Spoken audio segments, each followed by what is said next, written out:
The newswire AFP is reporting that a number of Gulf countries, namely Saudi Arabia, Qatar and Oman, are leading efforts to dissuade Trump from striking Iran. A Saudi source speaking to AFP characterised that diplomacy as, quote, long and frantic.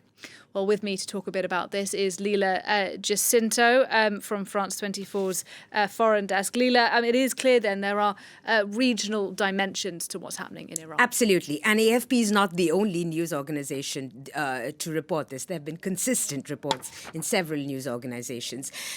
I mean, what's at stake is basically a fear of a regional blowback, that the domestic situation could spark a regional implications of this. Now, bear in mind, these countries, Saudi Arabia, Qatar, Oman, these are Sunni Arab states. They are not natural allies of the Shiite regime in Tehran, but and Saudi Arabia in particular is not opposed to the weakening of Iran's military, particularly its nuclear capabilities.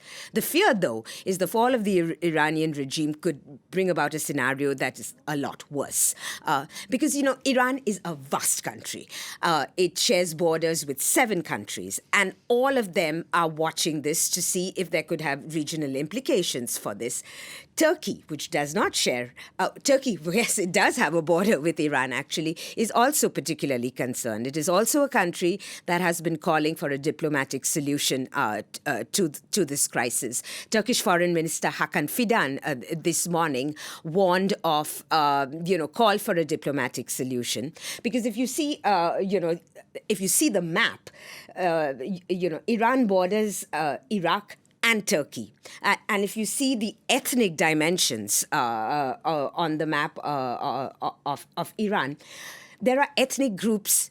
Iran has many ethnic groups. In addition to the main group, which is the Persians, which is around 50 to 60% of the population, the ethnic groups primarily are in the border areas. So the Kurds to the northwest, bordering Iraq and Turkey. You have the Baloch, which is right at the border in the southeast, bordering Pakistan.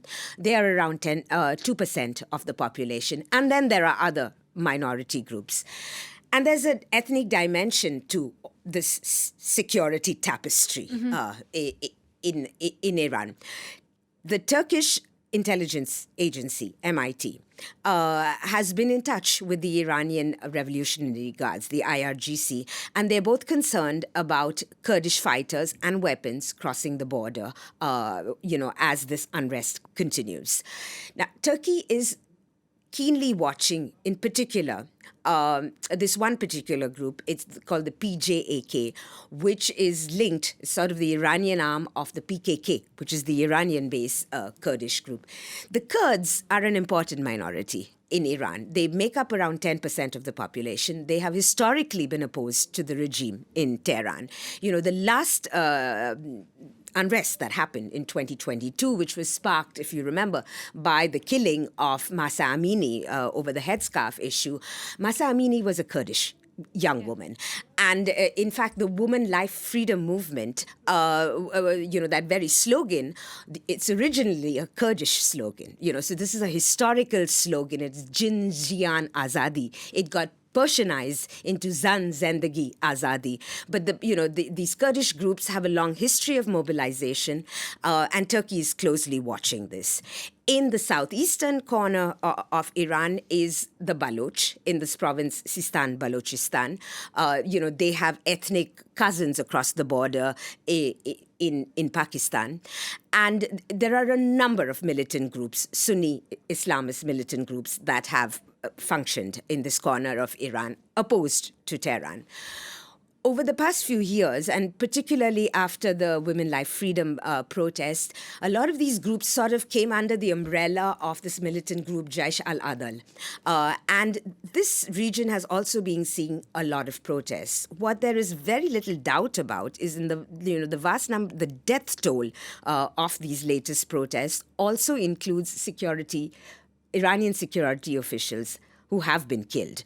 So, the region, all the players in the region really worry about what is what is the after. What is the scenario for if the regime falls? And so the push right now on Washington is to come up with some diplomatic solution to this.